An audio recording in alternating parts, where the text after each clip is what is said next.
मुझे एक पौराणिक कथा याद आ गई।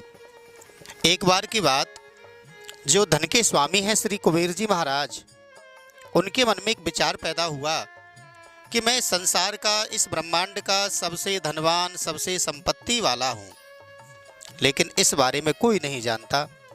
क्यों ना मेरी संपत्ति के बारे में समस्त देवताओं को मालूम पड़े।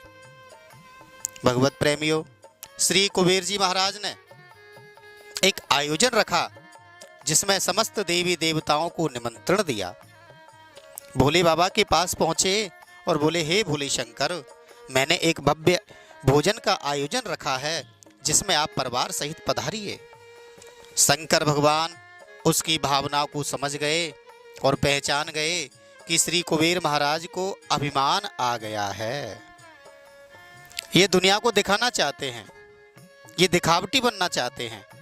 क्यों ना इनके अभिमान को दूर किया जाए।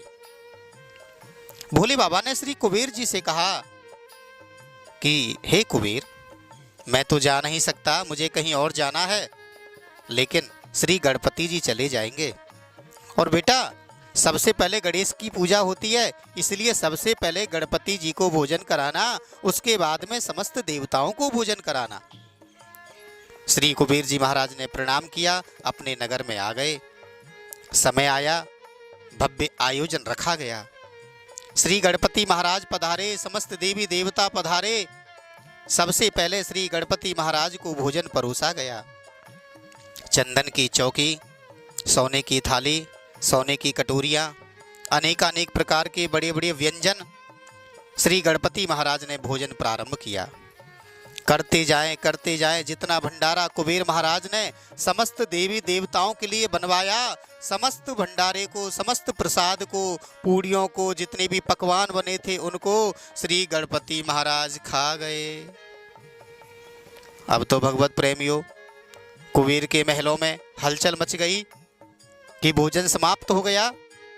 श्री कुबेर जी महाराज गणपति भगवान के पास गए, उनको देखने लगे तो गणपति जी ने कहा, हे कुबेर महाराज, जब आप मेरा ही पेट नहीं भर सकते, आप में इतना सामर्थ्य नहीं, आपके पास में इतनी संपत्ति नहीं, आपके पास में इतना अन्न नहीं, आपके पास में इतना जल नहीं, आपके पास में इतनी मेवा मिष्ठान नहीं, इतने लड्डू इत्यादि मिठाइयाँ नहीं जो मेरे पेट को भर सके, और आप समस्त देवताओं को भोजन कराने चले हो।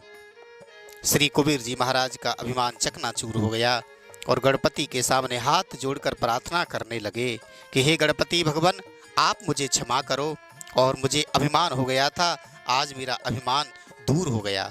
इसलिए भगवत प्रेमियों, अपनी संपत्ति का कभी अभिमान मत करो। अपने अंदर ऐसी भावना रखो कि हमारे पास में बहुत कुछ है, लेकिन कुछ भी नहीं है, सब कुछ परमात्मा का दिया हुआ है।